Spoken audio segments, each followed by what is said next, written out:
दोस्तों अब आज के बाद कहीं भी किसी भी दुकान पर, मार्केट में, बाजार में कोई भी सामान खरीदने जाने से पहले आप ये वीडियो जरूर देखकर जाना, क्योंकि आज आपको पता होगा हमारे देश का बजट जारी हुआ और इस बजट के बाद क्या सस्ता क्या महंगा हुआ है आपको जरूर जान लेना चाहिए, ताकि कोई दुकानदार व्यापारी आपको ठग ना पाए। राइट, तो चलिए देखते हैं फटाफट से। देखिए आज की बजट की घोषणाओं के बाद हमारे देश में कैंसर की 17 तरह की दवाइयां सस्ती होगी। ईवी यानी इलेक्ट्रिक व्हीकल, इलेक्ट्रिक गाड़ियां, सोलर पैनल, इन चीजों के दाम घटेंगे। हालांकि शराब महंगी हो सकती है और ऑनलाइन स्टॉक मार्केट में ट्रेडिंग करने पर भी टैक्स बढ़ चुका है। तो आज वित्त मंत्री निर्मला सीतारमण की बजट की सभी घोषणाओं का आम आदमी की, आपकी जेब पर सीधा क्या असर पड़ने वाला है, क्योंकि बजट के बाद क्या सस्ता क्या महंगा हुआ है। जाहिर सी बात है इन फैसलों से एक आम आदमी की जेब के खर्चे पर असर पड़ेगा। तो सबसे पहले तो इस टेबल में देख लीजिए कि क्या क्या चीजें सस्ती महंगी हुई है, फिर अपन जानते हैं कि आखिर किन किन चीजों पर कितना टैक्स घटाया और ये चीजें कितनी सस्ती महंगी होगी। समझ रहे हो? तो सस्ता में क्या क्या चीजें सस्ती होगी? जो खेल कूद के सामान है, स्पोर्ट्स को बढ़ावा देने के लिए इन चीजों को सरकार ने बजट में सस्ता किया है। कैंसर जैसी गंभीर बीमारियों का इलाज कराना अब सस्ता होगा। बीड़ी पर टैक्स घटा है। लेदर के प्रोडक्ट सस्ते होंगे, लेदर के जूते, लेदर के बैग वगैरह ये सस्ते होंगे। मोबाइल फोन सस्ते होंगे। इलेक्ट्रिक व्हीकल की बैटरियां सस्ती होगी, तो जाहिर सी बात है इससे इलेक्ट्रिक गाड़ियां भी सस्ती होगी। बायोगैस मिक्स्ड सीएनजी भी सस्ती होगी। माइक्रोवेव ओवन सस्ता होगा। सोलर पैनल से जुड़े सामान सस्ते होंगे और कपड़े वगैरह आपके लिए dress, pant, shirt, T shirt,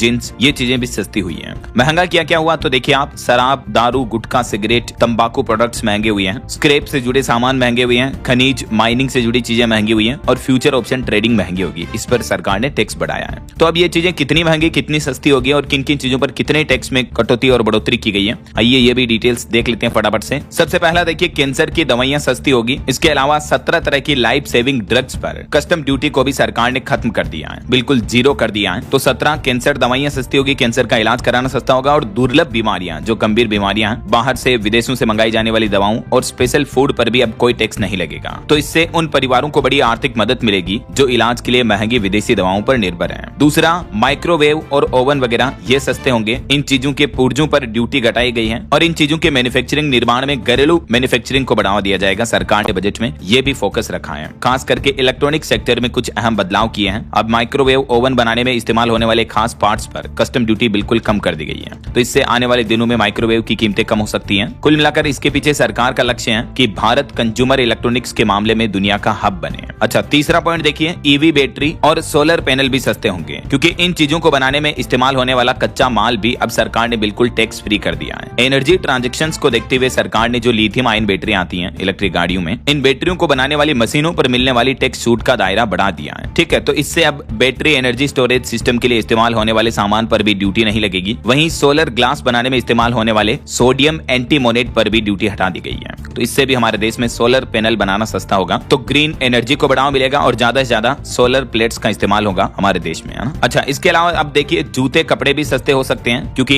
export बढ़ाने वाले कच्चे माल पर भी सरकार ने छूट दी है। हमारे देश से एक्सपोर्ट बढ़ाने के लिए समुद्री उत्पाद, लेदर और टेक्सटाइल सेक्टर के लिए भी कई बड़ी घोषणाएं हुई है। जैसे सी फूड एक्सपोर्ट के लिए ड्यूटी फ्री इंपोर्ट लिमिट को 1% से बढ़ाकर 3% कर दिया है। दूसरा, लेदर और सिंथेटिक जूतों के साथ अब शू अपर्स के एक्सपोर्ट पर भी टैक्स में छूट मिलेगी। तो ये चीजें सस्ती क्यों होगी? क्योंकि भारत में निर्माण प्रोडक्शन की लागत घटेगी। अगर कंपनियां इसका फायदा ग्राहकों तक पहुंचाती हैं तो जाहिर सी बात है लेदर से बने जूते, स्पोर्ट्स शूज, सी फूड की कीमतें घट सकती हैं, या कम से कम इनके दाम स्थिर रहेंगे, कीमतें बढ़ेगी तो नहीं, है ना। अच्छा, इसके अलावा अब देखिए, विदेश में घूमना जाना सस्ता होगा, क्योंकि सरकार ने इस पर भी टैक्स घटाकर 2% कर दिया है। अब विदेश यात्रा के टूर पैकेज को बुक करना सस्ता होगा। पहले जैसे 10 लाख रुपए तक के खर्च पर 5% या उससे भी ज्यादा पर तो 20% तक TCS लगता था, लेकिन अब इस सीमा को घटाकर सरकार ने सिर्फ 2% कर दिया और अब इसमें रकम की भी कोई लिमिट नहीं है। आप विदेश यात्रा पर कितना भी खर्चा करो, आपको सिर्फ 2% ही TCS देना होगा। समझ रहे हो? तो ये भी बेनिफिट मिलेगा। और अगला पॉइंट देखिए आप, एयरक्राफ्ट मेंटेनेंस सस्ता होगा और पुर्जों पर कस्टम ड्यूटी भी हटा दिए हैं। नागरिक उड्डयन को बढ़ावा देने के लिए, खास करके हमारे देश में एयरलाइंस एविएशन सेक्टर को बूस्टअप देने के लिए और हवाई यात्राओं को आम लोगों के लिए सस्ता करने के लिए सरकार ने ये फैसला लिया। इसके अलावा डिफेंस सेक्टर में भी एयरक्राफ्ट के मेंटेनेंस और रिपेयरिंग, MRO के लिए मंगवाए जाने वाले कच्चे माल पर अब टैक्स नहीं देना होगा। तो इससे भी हमारे देश में हवाई जहाज बनाने और उनकी मरम्मत करने की लागत कम होगी, जिसका सीधा असर अगर आम कंज्यूमर पर देखें तो आपकी हवाई यात्रा भी सस्ती होगी। अच्छा, 7वां पॉइंट देखिए, विदेशी सामान मंगाना सस्ता होगा क्योंकि कई सारी पर्सनल यूज की चीजों पर भी सरकार ने टैक्स घटा दिया है। जो विदेश से आने वाली अपने निजी इस्तेमाल के लिए सामान मंगवाना अब सस्ता हो जाएगा क्योंकि ऐसे सामानों पर सरकार ने 20% से घटाकर सीधा 10% कर दिया टैक्स को। अब देखिए महंगा क्या होगा, तो एक तो शराब पर TCS को 1% से बढ़ाकर 2% कर दिया है, तो इससे शराब, वाइन, दारू वगैरह, बियर, इनकी कीमतें बढ़ सकती हैं क्योंकि इससे दुकानदार के मुनाफे पर असर होगा। दूसरा, फ्यूचर ट्रेडिंग पर लगने वाले सिक्योरिटीज ट्रांजैक्शन टैक्स STT को 0.02% से बढ़ाकर 0.05% कर दिया है और जो फ्यूचर ऑप्शंस होते हैं उनमें ऑप्शंस पर भी 0.1% कर दिया है STT टैक्स को।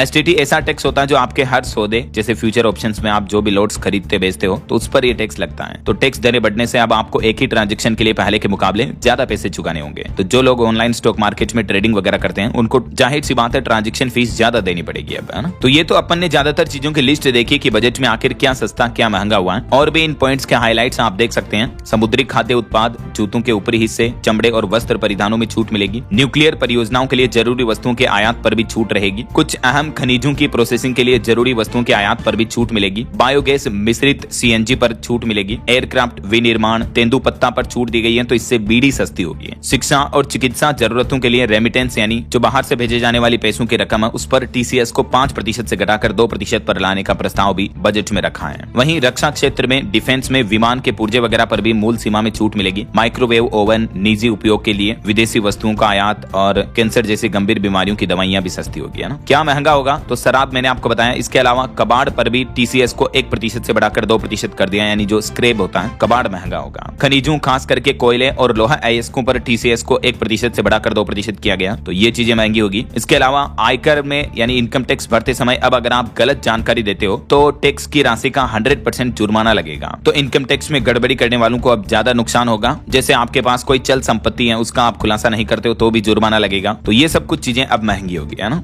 इसके अलावा दोस्तों बजट के फैसलों से पहले भी आज से 1 फरवरी 2026 से नए नियमों की वजह से भी कुछ चीजें महंगी हुई हैं क्योंकि सरकार ने जैसे तंबाकू उत्पाद, सिगरेट, गुटखा वगैरह इन पर अतिरिक्त टैक्स बढ़ा दिया था, तो अब सिगरेट के दाम आज से ही 40% तक बढ़ गए हैं और कॉमर्शियल गैस सिलेंडर की कीमत भी 50 रुपए बढ़ी है। देखिए एक तो सिगरेट की लंबाई के हिसाब से अब कीमतें बढ़ी हैं। जैसे अलग अलग सिगरेट आती है ना, छोटी गोल्ड फ्लेक, बड़ी गोल्ड फ्लेक, मिंट, इस तरह से सिगरेट की लंबाई कितनी है उसके अकॉर्डिंग कीमतें बढ़ चुकी हैं। 3 रुपए 4 रुपए से लेकर 8.5 रुपए तक सिगरेट महंगी होगी। इसके अलावा अन्य तंबाकू प्रोडक्ट पर GST भी बढ़ाया था हाल ही में सरकार ने, तो वो भी अब लागू होने जा रहा 1 फरवरी से ही। जैसे पान मसाला, तंबाकू, खैनी, गुटखा, इन तरह के उत्पादों पर अब 40% GST लगेगा। हालांकि सेस हटा दिया है, लेकिन अभी तक इन प्रोडक्ट पर 28% GST के साथ कंपनसेशन सेस लगता था, तो इससे कुल टैक्स 50% से भी ज्यादा हो जाता था। लेकिन अभी GST बढ़ा दिया इन चीजों पर, तो ऑल ओवर रेट्स महंगे ही होंगे। अच्छा, इसके अलावा देखिए कॉमर्शियल गैस सिलेंडर के दाम 50 रुपए तक बढ़ चुके हैं आज से ही। जो 19 किलो वाला कॉमर्शियल गैस सिलेंडर आता है होटल, रेस्टोरेंट वगैरह में खाना बनाने के लिए, तो उसकी कीमतें बढ़ चुकी हैं। इस बढ़ोतरी के बाद आप टेबल में देख सकते हैं मेट्रो सिटीज में कॉमर्शियल गैस सिलेंडर के दाम कितने हो चुके हैं। दिल्ली, कोलकाता, मुंबई, चेन्नई में पुराने दाम क्या थे और नए दाम अब ये हो चुके हैं। लगभग 49-50 रुपए की बढ़ोतरी हुई है। हालांकि जो हमारे घरों में खाना बनाने के लिए काम में इस्तेमाल होता है 14 किलो 200 ग्राम वाला, उस गैस सिलेंडर की कीमत में कोई बदलाव नहीं किया है। ये भारत के मानचित्र में आप देख सकते हैं कि देश के अलग अलग शहरों में अभी घरेलू गैस सिलेंडर की कीमतें क्या चल रही है। अच्छा, एक इंपॉर्टेंट अपडेट ये है दोस्तों कि RBI की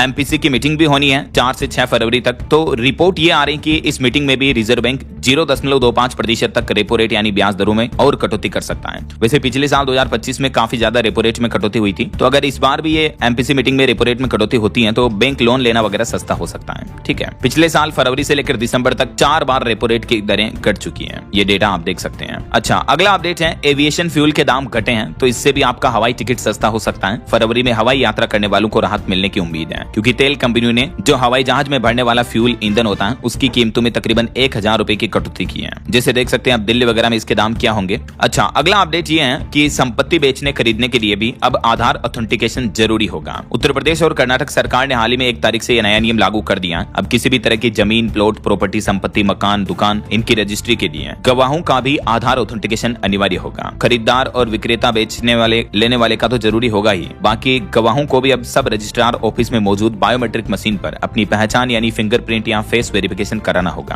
तो इससे जमीन की खरीद बिक्री में होने वाले फर्जीवाड़े, बेनामी संपत्तियों वगैरह पर लगाम लगेगी। बाकी वैसे और भी 1 फरवरी से कई सारे नए नियम लागू हुए हैं, जैसे फास्टैग यूजर्स को अब KYV वेरिफिकेशन की जरूरत भी नहीं होगी। और भी डिटेल नए नियमों की